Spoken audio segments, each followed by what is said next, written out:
Bonsoir à tous. Dans l'actualité ce soir, à quoi ressemble le travail d'assistant parlementaire? Cette profession méconnue jusqu'à présent est sous le feu des critiques depuis l'affaire Fillon. Rencontre avec deux assistants d'un député d'Indre-et-Loire. Pas simple de trouver un logement quand on est apprenti. Il faut souvent jongler entre l'école et l'entreprise. À Tours, une solution existe, son nom, l'hôtel de l'alternance, découverte dans ce journal. Et puis c'est un moment symbolique dans la réhabilitation de l'ancien site Michelin à Joué-les-Tours. La première pierre d'une chaufferie au bois a été posée aujourd'hui, 17 emplois à la clé.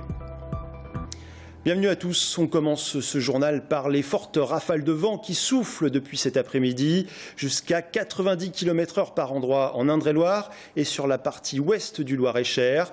Des rafales qui continueront demain. Elles devraient diminuer progressivement dimanche avec des pointes à 50 km/h. L'Indre-et-Loire a été placé en vigilance orange, le Loir-et-Cher en vigilance jaune. Ces vents violents sont dus à la succession de 3 tempêtes qui arrivent par l'ouest de la France. Kurt, Lève et enfin Marcel, attendu dimanche. D'ores et déjà, à 17h30, les pompiers d'Indre-et-Loire étaient intervenus plus d'une vingtaine de fois pour des arbres à terre notamment. De son côté, Enedis, en charge du réseau électrique, a prépositionné des agents pour intervenir rapidement. À 18h30, seules quelques perturbations étaient recensées, mais aucune coupure. Voilà ce que l'on peut dire à cet instant sur cet épisode de vent violent. Lui aussi traverse une tempête médiatique et politique. Celle-là, 10 jours qu'elle dure, c'est François Fillon. Dans son sillage, une profession méconnue, celle d'assistant parlementaire. Pour dissiper le brouillard qui l'entoure, mais aussi pour faire taire les critiques, certains acceptent de raconter leur métier. En quoi consiste-t-il? Quel est le profil de ces petites mains des députés et des sénateurs? Aurélie Renaud en a rencontré deux. Il travaille pour un député de la première circonscription d'Indre-et-Loire. Autour de la table, les collaborateurs du député de la première circonscription d'Indre-et-Loire. Aurélie, Paul et Muriel travaillent respectivement avec Jean-Patrick Gilles depuis 7 ans, 6 mois et 10 ans. Diplômée de sciences politiques, Aurélie a d'abord été journaliste radio. Elle n'a pas candidaté au poste d'assistante parlementaire. C'est le député lui-même qui l'a sollicité. Sa spécificité, la communication. Elle gère les relations presse, le compte Twitter et le magazine des comptes rendus de mandat de Jean-Patrick Gilles. Comme ses collègues, elle suit aussi les dossiers. Le dernier en date, celui de Tours Métropole. Donc nous, on suit tout le cheminement du dépôt des amendements aux séances. Et puis, ça veut dire aussi souvent que ça concerne les acteurs locaux, par un article, etc. Et donc du coup, nous, on fait un peu le lien entre la demande locale, la représentation et l'Assemblée nationale. Je ne sens pas avoir un rôle politique dans le sens où c'est pas nous qui portons une parole politique. Par contre, on peut donner notre avis sur un texte, puisque par exemple, sur la loi renseignement, j'ai suivi et j'ai décortiqué le texte et forcément, je donne ma position et après c'est le député qui tranche. Aurélie participe également à l'élaboration des discours du député et se rend parfois avec lui sur le terrain, mais ce n'est pas systématique. À Paris, en revanche, à l'Assemblée nationale, Jean-Patrick Gilles a un autre assistant parlementaire qui travaille avec lui à mi-temps. Être membre du Parti socialiste n'était pas une condition sine qua non pour ce poste. Aujourd'hui, Aurélie n'est pas encartée. Dans l'équipe, les collaborateurs gagnent environ 2 000 € par mois, mais il n'y a pas de grille de salaire. C'est le député qui fixe ses propres conditions. C'est une petite TPE, je suis quand même leur employeur, même si on a une possibilité, quasiment tout le monde le fait, de confier la gestion au service de l'Assemblée, qui gère les bulletins de paye, tout ça, enfin voilà. Donc c'est connu, il y a une enveloppe d'un peu plus de 9 000 € pour les collaborateurs. Gérer l'agenda, semé d'aller-retour à Paris du député, incombe aux assistants parlementaires. Autre volet du travail sur cette permanence, recevoir le public. Aujourd'hui, 4 personnes viennent présenter leur projet, un garage solidaire à Tours. Ancienne assistante sociale, c'est Muriel qui répond aux sollicitations. D'un citoyen, des sollicitations d'associations, de toutes parts, j'ai envie de dire, soit par rapport à des projets de loi en cours, soit par rapport à des problématiques beaucoup plus individuelles que les gens souhaitent évoquer. Salariés de droit privé mais rémunérés avec de l'argent public, les assistants perdent leur emploi si le parlementaire, lui, perd son élection. Un mot de justice à présent. L'homme qui avait enlevé un prêtre de l'île Bouchard en décembre dernier a été condamné mercredi par le tribunal correctionnel de Tours. Il écope de 2 ans de prison, dont 6 mois avec sursis, avec obligation de soins psychiatriques. Le quinquagénaire avait également menacé 2 autres personnes du presbytère avec son couteau. Il devra les indemniser. C'est une mission qui relève du parcours du combattant. Comment trouver un logement quand on est apprenti ou encore intérimaire, parfois pour de courts séjours. À Tours, une solution a été trouvée. Son nom, l'hôtel de l'alternance. 60 places à destination des jeunes en formation ou en début de parcours professionnel. L'État et la région notamment ont mis la main à la poche. Sephora Namani l'a visité pour nous. À la nuit, à la semaine ou au mois. À la résidence de l'alternance, les jeunes travailleurs de 16 à 30 ans réservent suivant les besoins de leur formation. Nouveau mode d'hébergement, cette structure ouverte depuis septembre a été inaugurée aujourd'hui. Implantée sur le site de l'ancienne caserne de Beaumont-Chauveau, les jeunes apprentis bénéficient d'une situation en cœur de ville, spécificité tourangelle. Nous sommes la première région pour la place donnée à l'alternance. C'est la région qui a le plus grand nombre d'apprentis. Quand ils passent par l'alternance, c'est difficile de se loger. Ils ont des temps de logement, de besoins de logement qui sont limités, etc. Il faut des structures spécialisées. C'est répondre aux besoins des jeunes tels qu'ils sont aujourd'hui. Une résidence de 1300 mètres carrés comptant 45 logements, parmi lesquels sont proposés des studios de 20 mètres carrés tout équipés ou des 2 ou 3 pièces jusqu'à 49 mètres carrés à partager. Des services d'animation et d'hôtellerie ainsi qu'une salle de restauration et une salle de sport sont mises à disposition. Comptez 22 € la nuit pour un studio et 18 € pour un T3. Les tarifs ont été d'abord calés sur les possibilités financières du public accueilli. Alors pourquoi sont-ils aussi bas? C'est parce que précisément l'État a aidé massivement à cet investissement. 1,8 million sur les 4 millions des travaux, plus une décote importante sur le prix du terrain, donc près de 2 millions en tout. Le projet a bénéficié du programme d'investissement à venir lancé par l'État en 2010. La région est le deuxième financeur avec 450 000 €. Depuis septembre, sur les 60 places proposées, déjà 80% d'entre elles sont occupées.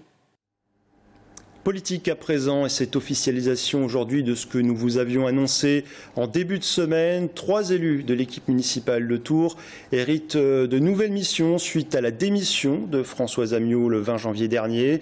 Fait marquant, Hélène Millot récupère les finances et le maire Serge Babary se chargera du dossier sensible de l'urbanisme. Explication avec Amanda Breuer-Rivera. Voici les nouveaux promus du conseil municipal de Tours suite au départ de l'adjointe Françoise Amiot et d'un autre conseiller municipal. Au centre, Hélène Millot-Moreau, commissaire aux comptes, membre de la commission des finances et peut-être la prochaine adjointe aux finances si le conseil municipal le vote. Le successeur de Françoise Amiot doit gérer le budget et poursuivre les négociations de la dette qui s'élève aujourd'hui à 224 millions €. À ses côtés, 2 nouveaux conseillers municipaux et une conseillère nouvellement déléguée à l'urbanisme. Stéphanie Lepron, notaire assistant de profession, doit seconder le maire qui entend reprendre le dossier en main propre. Je suis extrêmement présent dans toutes les discussions sur les grands projets de ville. Quartier Beaumont-Chauveau, mon conseil, le haut de la rue nationale, le haut de la tranchée, les 2 Lions, bref. Il revient au maire, traditionnellement, d'avoir une vision stratégique du développement urbain de sa ville, ce qui est naturel. Lundi prochain vont débuter les débats autour des orientations budgétaires. Le maire se plaint de la baisse de dotation de l'État, moins 1,9 million € en 2017, ce qui revient à une enveloppe globale de 25 millions € pour la ville. À cette contrainte s'ajoutent des charges supplémentaires de 2,9 millions €. Pourtant, le maire ne souhaite ni baisser les subventions, ni augmenter les impôts. Tout le monde se serre la ceinture parce que quand on a des recettes qui baissent et des dépenses qui augmentent, il faut bien trouver la solution. La solution, c'est de faire des économies, c'est de tailler dans les investissements. On ne fait pas tout. Les besoins d'investissement dans une grande ville, ce n'est pas 20 millions €, vous l'imaginez, c'est beaucoup plus. Malheureusement, on ne pourra pas le faire parce qu'il y a des millions et des millions d'euros qu'on utilise à d'autres fins. Le conseil municipal doit se réunir lundi prochain. C'est une première pierre au parfum de renaissance qui a été posée ce matin sur l'ancien site Michelin de Joué-les-Tours. Une chaufferie biomasse va voir le jour d'ici 2019. Une première étape dans la réhabilitation des 24 hectares libérés par l'ancienne usine. 17 emplois seront créés. À terme, l'installation permettra de chauffer plus de 7500 foyers. Audrey Champigny. Dans 18 mois, ce terrain vague situé sur l'ancien site Michelin à Joué-les-Tours accueillera une toute nouvelle chaufferie biomasse, autrement dit alimentée par une énergie renouvelable et locale, le bois. Concrètement, dès 2019, c'est 50% d'énergie fossile en moins sur le réseau et pour les foyers, une diminution de 55 € par an sur la facture énergétique. Pour Joué-les-Tours, c'est une première. Ça va permettre de chauffer à peu près 7000 logements, dont une grande partie à partir d'énergies renouvelables et non polluantes. En ce qui concerne les bénéficiaires, elle desservira en chauffage et en eau chaude sanitaire les quartiers de la Rabière, de la Vallée Violette, du Maurier ou encore du centre-ville. En termes de chiffres, 450 000 m² chauffés, 17 000 tonnes de bois valorisées annuellement et 25 000 tonnes de CO2 évitées par an. Projet total, 22 millions d'euros, dont 16 millions rien que pour la chaufferie. Aujourd'hui, quand on fait un tel investissement de 16 millions d'euros pour une chaufferie, on ne pense pas qu'à Joué-les-Tours et on propose qu'on puisse connecter, parce qu'il y a déjà des connexions dans les réseaux de chaleur pour aller plus loin. Quand on parle d'un projet métropole, eh bien c'est dans tous les domaines. On l'a bien vu, et là, ces réseaux de chaleur, il y a bien un intérêt de voir cela au niveau de cette agglomération. L'installation devrait être mise en service tout début 2019. À noter enfin que cette nouvelle chaufferie biomasse permettra la création de 17 emplois.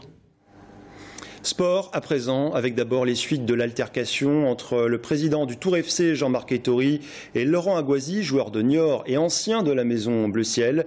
Ils devront s'expliquer devant la commission de discipline le 25 février prochain.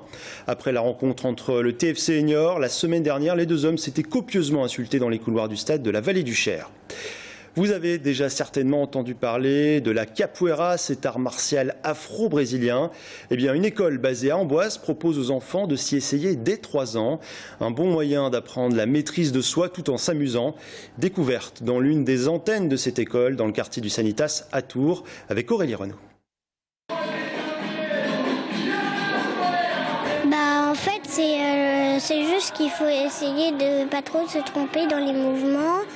Essayer de les faire le mieux qu'on peut. En fait, c'est pour nous échauffer pour tout ça. Comme ça, si on fait des trucs qui pourraient être difficiles, comme ça, on s'est entraîné. Les enfants, il n'y a pas cette agressivité. Ils ne cherchent pas le côté lutte de la capoeira. Ils cherchent quoi? Ils cherchent le côté pédagogique, jouer. Tu sais de quel pays ça vient? Oui, du Brésil. C'est où le Brésil? C'est loin? Oui. J'ai aimé, c'était quand je faisais le pont. 1, 2, 3, 4, 5, 6, 7, 5. 1, 2, 3, 4!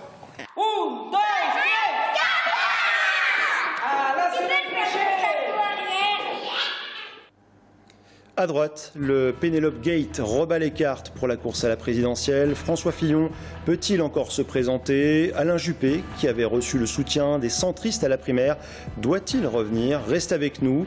Dans quelques instants, je recevrai Xavier Datteux, conseiller départemental, adjoint au maire de Tours et président du nouveau centre en Indre-et-Loire. A tout de suite.